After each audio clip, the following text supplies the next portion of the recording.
Hi guys, welcome back to the channel. It's Keela, and today I'm going to be doing a different type of video.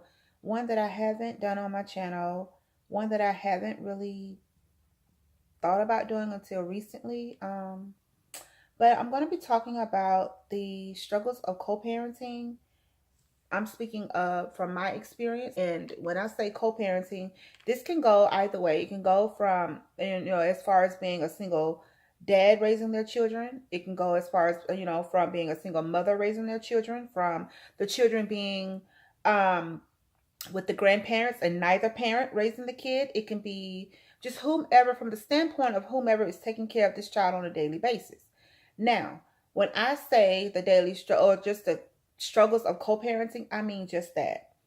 We also have, it can also be in a category of a two-parent home, but yet the parents are not, they don't co-parent well together, meaning the children know when, whom they can go to get their way, and cause friction between the adults. So I'm speaking about co-parenting from all angles, but yet I'm talking about my experience of co-parenting.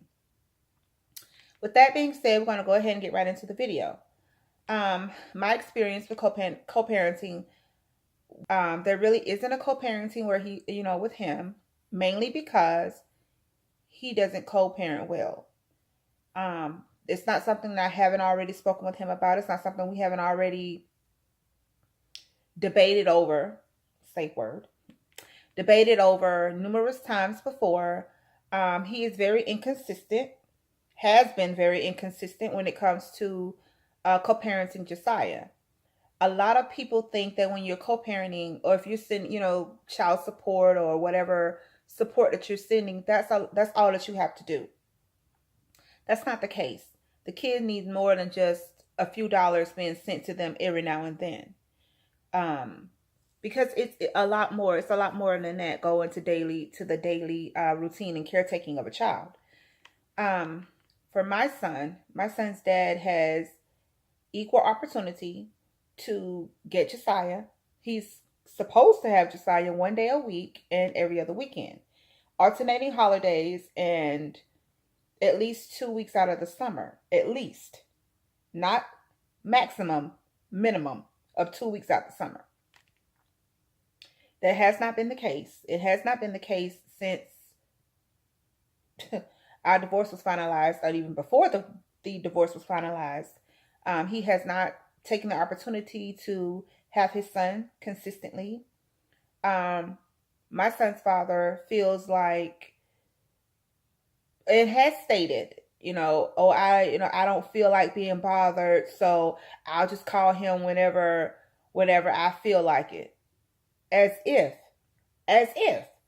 that's supposed to be okay. So for me as a parent, having to deal with the day-to-day of, mom, has my dad called? Mom, am I going to my dad's this weekend? Mom, am I supposed to go to my dad's this weekend? Well, my dad isn't coming to see me. Mom, my dad hasn't called me. Mom, do you know if my dad's going to come to my game? Mom, do you know if my dad's going to come to my program? It's the daily disappointments is what it is. And having to be the only parent there, you're constantly trying to reassure this child that even though the other parent is not in their life, in their daily lives or what have you, that they're okay. It doesn't work like that. Not every child understands that, okay, you know what, my dad isn't here, or my mom isn't here, or what have you. Now, I'm going to speak from my experience. So when I say the dad, I'm speaking of my son's father and his absence. Okay? So Josiah's dad has consistently been inconsistent. That's the best way to put it. He has consistently been inconsistent. Now, if you speak to him, he would say he doesn't see Josiah because I won't allow him to, which is not true, because I have never denied him the right to see his son. I have never denied him the right to have communication with his son. I have never denied him the right to take your son where you want to take him. If you want to come and get him and take him on vacation, so be it. The only stipulations are have him home by his curfew Have him make sure that he is eating properly, bathing properly, and taking his medication on time. Those are the only stipulations. And on top of that, you cannot, it's common sense. You cannot call me 10 hours before you want to get him and expect that to be okay. No, I'm supposed to have 24-hour notice, at least 24 hours notice ahead of you coming to get him. Now, because he's been so inconsistent, I don't plan to have him in Josiah's activities like that. When I say I don't plan, what I mean by that is Josiah's daily routine does not have his dad in the picture. It doesn't have his dad in the picture because his dad is not in the picture. Now, if he was a consistent parent coming to get his child like he's supposed to, then of course Mondays would be different, Wednesdays would be different, every other weekend would be different. Holidays and summer vacations would be handled differently because it would be factored into, okay, well, if I can't take him, I know his dad will have him already. He could still go. But because I'm the only one taking care of Josiah on a daily basis, everything is falling on my shoulders and I'm having to do it all. Josiah's dad does not get him like he's supposed to, simply because he doesn't want to. Josiah's his dad's idea of being around your child is, okay, well, I'll come and get you every 3 months. Really? Every 3 months? Sometimes it's every 4 months, every 6 months. There have been times when he has legitimately not spoken to his son, not seen his son in 6 or 7 months. But that's my fault? No, no, no, no, no. She will not wear that burden. That's not on me. That's on you being inconsistent. What I want to, put out here is my son's father has every opportunity to see him. Every opportunity to see him. I have not once denied my son's father the right, the opportunity, nothing from seeing his son. Now, if he chooses not to be in the picture, that's on him. That's not on me. I'm not wearing that burden. That's not on me. What I wanted for him, my situation with my son's father is a little different.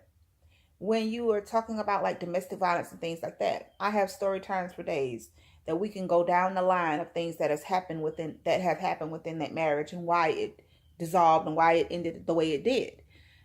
Which I know is a lot of the reason why he has animosity toward me, and he lashes out at Josiah, or he punishes Josiah because of a choice that I made. I made a choice to leave, as I had the right to do. I made the choice to leave and to not be in the relationship. And obviously, it's bad when you are a single parent in a 2-parent home. Let me explain what I mean by that. When you are a mother, father in a 2-parent home, you have one parent doing everything. And these kids are going to this one parent that's doing everything. You're there. When you become more like roommates than husband and wife, it's a problem. So for me, I chose not to be in a situation anymore. I chose not to be in the marriage anymore. When I served him with divorce papers, I was done. Okay? I was done. Feelings, bye, toodles. So I know that there's resentment because of the way I did it. But he has been publicly humiliating and shaming in the children for years, and still does. The kids are still, dealing with the fallout of a lot of his stuff, and they should not have to. They should not have to do that. The kids don't deserve that. They really don't. But my son's father is an absentee parent, and it makes it hard to co-parent with him because he is consistently inconsistent. He will not get Josiah the one day of the week that he's supposed to, or any day of the week that he's supposed to. And he does not get him every other weekend like he's supposed to. Now, it's set in place. It's supposed to be where he is calling me at least 24 hours in advance if he cannot get Josiah. Now, I was told by him maybe almost a year ago. That's just how inconsistent he's been. Almost a year ago that he doesn't live in his home. He doesn't live in his home. So he cannot get Josiah. The home is still there. Now, I know that the home, he has a home. He's paying on his house, but he doesn't live in his house. You go frolic and lay up with whomever you choose to, but my child will not be entangled in that mess. So because of that, Josiah hasn't been with his dad. He then states, oh, well, because I don't live at home, I can't get him. I can't keep him overnight, which is fine with me. That was totally fine with me because I don't want my child laying around, sleeping on. No.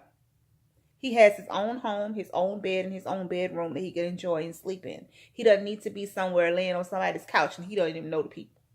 And furthermore, I don't know the people. Have never met them a day in my life. Okay.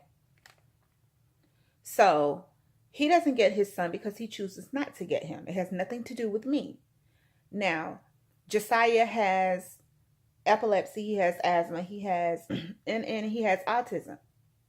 There's a lot of medical things that is wrong with Josiah. There's a lot of different things that I deal with on a daily basis where my son is concerned, that his dad just doesn't have any clue because he chose not to have a clue as to what's going on. Now, anyone that knows a child that has, it's so many inconsistencies. It's do the right thing by your child. Now, you may not like the fact that you have to communicate with me in order to communicate with your son. What I mean by that is, yes, Josiah has a cell phone. He does. And yes, his dad has his cell phone number. However, my child is 11 years old. I will not treat him as if he is my age because he is not. We are not friends. You are the child. I am the parent. That's how it is. Now, Josiah has a cell phone. His dad has his cell phone number. His dad has permission to call him whenever he chooses to. He has that right to do so within reason. Now, what has happened in the past, whenever he would choose to show up or call or what have you, he wants to communicate with the child on the child phone, and I not know anything about that. The one that makes sure that phone is working from 1 month to the next month. Okay? So you cannot, my son doesn't make decisions for himself. He's 11 years old. So no 11-year-old would tell me when you gonna come and go in my house. Oh, no, we're not doing that. That's what we're not gonna do. We're not doing that. So he has an issue with the fact that he still has to communicate with me. Our child is 11. So you're gonna have to communicate with me. There's no other option. There's no other way. So you can't text him something or lie and, call him and lie to him about something and that just be it. Because I check my son's phone. Yes, I do. You can talk to him about whatever you choose to. Absolutely. But Josiah doesn't make decisions as to where he go and who he's with. He's 11, not 22, not 21, not 30. He's 11. And because he's 11, he still has to have my permission to go and do anything. Okay?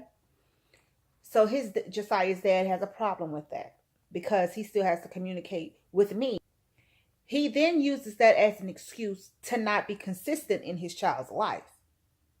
So that turns into, well, your mama, it's always an argument when I talk to her. That's not true either because you don't call. You are no call, no show. If this was a job, you would be fired a long time ago because you are very inconsistent and you are no call, no show. Point blank in the period. So there's an issue with the fact that he has to have constant communication or regular communication enough. Consistency is key. Now, me as a parent, on the rare occasions that my child goes with him, I do call. I do check in. I am that parent that wants to make sure that everything is okay. I have something in my eye. I am that child, that parent that wants to make sure that everything is okay. You can't shoot the breeze to me and expect me to believe that, you're the one making it happen, No. Okay. So because of that, I implemented that, so because I needed to have constant communication with my son. Now, when Josiah on the rare occasions that he goes with him, he wants to keep him out way past his curfew, way past his bedtime, way past the time that he's supposed to have taken his nighttime meds, his nighttime medications. Because there are so many different things, Josiah has to be home at a certain time. 6 o'clock on a Sunday is when he's supposed to be home. Now that is pretty much standard as far as I'm concerned. As far as I know of, that time frame is pretty standard. But he has abused the fact that I would, because Josiah has to take medicines by 8 o'clock, 8:30 at the latest at night. So if I would tell him, oh, okay, you can bring him home at 7, or you can bring him home at 7:30 or 7:45. You can maybe even 8 o'clock, but make sure you have him home by 8 o'clock because he has to take his nighttime meds. Now, he was abusing the fact that he was given that 2-hour window, give or take, because I get it. You may have been coming from out of town, or there may be a movie that hasn't wrapped up right at 6 o'clock or whatever. I'm understanding. I'm lenient. I get it. I'm not a hard person to get along with. I understand that, but communication again is key. When you know that this child has nighttime medications that he has to take, he needs to be home in order to take them, especially when you haven't given him the meds on time, especially when, the medication has only been packed and packaged for that specific amount of time. Now, you have to have him back here. And even when I had packed the medication and said, okay, well, make sure he's already taking his nighttime meds, if you're not going to have him back here by 8 o'clock, giving you another opportunity to step up and step up and do what you're supposed to do.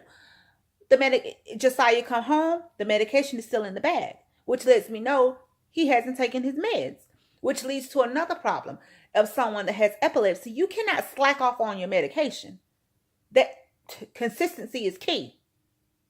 Okay? You can't slack off on giving him his meds because you want it to go frolic wherever. It doesn't work that way. It doesn't work that way. Sorry, but not sorry. It just doesn't work that way. So, as I said to him, you have to be consistent. No one, not once, have I said that he cannot get Josiah. Have I said that he cannot spend time with Josiah within reason? Everybody knows that it is very important for someone that has epilepsy to take their medication and to take it on time. Very key. Very important. And when those things do not happen, it causes the seizures, the threshold to be lowered. Now, once your seizure threshold has lowered, you are then opened up to having more seizures more frequently. There are, the location can change. The location of the seizure can change. The type of seizure may change. You cannot play around with your medication. Now, what someone else does is their own problem. Do you? My concern is my 11-year-old son and making sure that he gets his medication on time. My son's father doesn't want to give him his meds on time. That's a problem for me. You don't want to bring him home on time. That's a problem for me. They have school on Monday mornings. And even when they are out of school, I have to get up and go to work. Okay? Why can't you have him back here on time? Okay? You know that this child has epilepsy. So, getting the proper amount of rest is key. He can't stay out to 10, 11, 12, 1, 2 o'clock in the morning and then function the next, once daybreak comes. Off of 4, maybe 5 hours of sleep. It just doesn't work that way. They need rest. They need the proper amount of rest. Okay? So all of these things are issues of, and he is inconsistent. He's a no call, no show. Or he'll call and get Josiah's hopes all up. And, oh, we're going to do this, buddy. We're going to do that. And end up doing nothing. Y'all, this contact is hurt. It's bothering my eye. But he ends up doing nothing. He ends up not he ends up not keeping his word. And because he hasn't kept his word, it has now gotten to a point where Josiah has lost faith per se in what he has to say. It's gotten to a point where Josiah doesn't care to go with him. That's not on me. That's the kid telling me, Mom, I don't want to go. Mom, Dad hasn't called. Mom, Dad didn't show up for this. Or Dad didn't show up for that. Well, I don't want to go. Well, at 11 years old, yes, to a certain extent, you still have to go because, you are the parent, and eventually things will change to where you don't have to go if you don't want to. But as of now, you still have to go. But he doesn't want to. So then it's that push and pull of he doesn't want to go, but yet the courts say you have to go. But when you are so inconsistent, it makes it easy for me to say, well, no, he won't be here this weekend. Well, no, he won't be going with you this weekend. That's not me taking your rights from you. That's you giving your right up. Because where have you been consistently for the last 4 months, for the last 3 months, 4 months, 6 months, half a year? Where have in 9 months? Where have you been? And then it's like, okay, you say, oh, well, I want to get him this weekend when, it's baseball season. Josiah's life doesn't stop because you decided to be a parent for one day. It hasn't. JoJo's life hasn't stopped because you decided to come in the picture and be a parent for one day. It just hasn't. So consistency is key. What I'm saying is, if you are a parent and you know that you are an absentee parent, step up. Step up.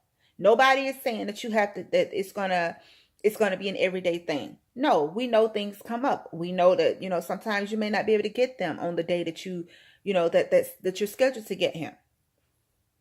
I understand that. You may not be able to get him on the weekend that you are scheduled to get him. I understand that as well. There may be where you have to change it 2, maybe 3 times in a row. This has come up. Work has come up. Certain seasons of the year, you're busier than other seasons. I understand that. I am so understanding. I get that. What I don't have the tolerance for, what I don't have the patience for, and what I don't cut no slack for is the inconsistency where because even if you can't get him, you can pick up a phone and call. Now, your problem is you don't want to talk to me, so you don't call the kid. Well, the kid doesn't have a phone that he paid for. So even if you call the phone that he had, so you don't want to communicate with me because, well, you don't communicate with him because you would have to communicate with me. But here's the problem. Josiah's a child that lives in my home under my care, under my custody. So you have no choice but to communicate with me in order to communicate with him. As like any other parent, as like anybody else that's raising children, the consistency is key. You can't go off and say, oh, well, you wanted custody of him, so you deal with it. As if that's supposed to make it okay. Oh, for me, it's nothing for me to have to pay $800 out of pocket for a test, for medications, for, whatever the case is, even with insurance, because insurance doesn't cover everything.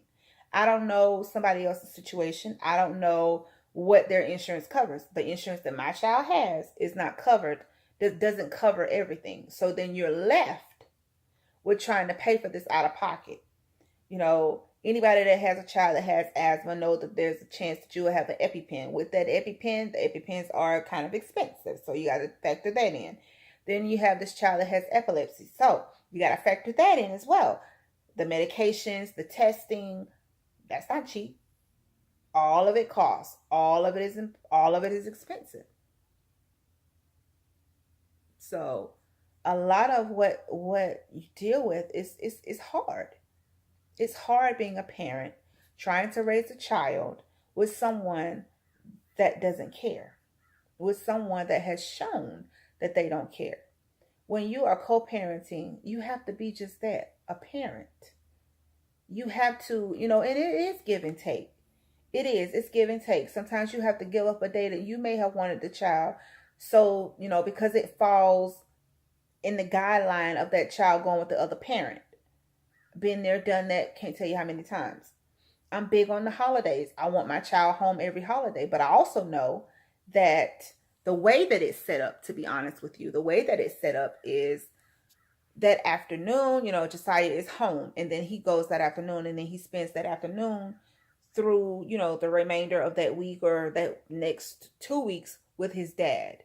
That's how it's set up. Does it happen like that? No. Why does it not happen like that? Because his dad is inconsistent. His excuse is he has to work. Well, don't we all? Don't we all have to work? Yes, we all have to work. We do. We all have jobs and we all have to work. So that's not an excuse for why you can't get your child. Because even when I have to work, I have to make sure, even when on the days that I have to work, or the nights I have to work, whatever, I have to make sure the child care is put in place. Which is another thing that you paying child support does not cover completely. Doesn't cover that completely. Because it's before school care, it's after school care, it's weekend care, it's all of it. It's difficult. It's difficult to be a co-parent with someone that doesn't co-parent. Your idea of co-parenting is, oh well, I'll just pop up whenever I choose to. I just pop up, once every 3 months or once every 4 months, or when it's convenient for you, and the sad part is I know exactly when he'll be around. Why? Because I know him. From January through April, or through late April, early May, you are very inconsistent. Come May, you want to get him one time that month, because and either it will be in May or it will be in April. That one time that you get him, only because that is when they pay. That is when your family has this family reunion or family dinner, whatever, for your grandmother. So you want to float Josiah around as if, and act as if this child is a trophy that you can put on and take off the shelf at your leisure. It doesn't work that way. Once that is over, then he then goes back on the shelf. Okay?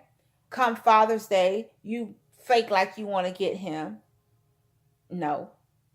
And then he doesn't hear from you again until maybe September. Maybe. Maybe. And then Christmas. Maybe. It's very inconsistent. Very inconsistent. Co-parenting, it doesn't have to be hard. Yes, there's give and take. There's compromise. You have no choice but to compromise because it's for the betterment of the child.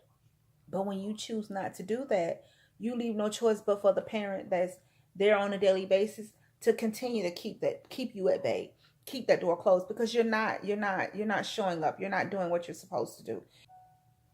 It is very difficult.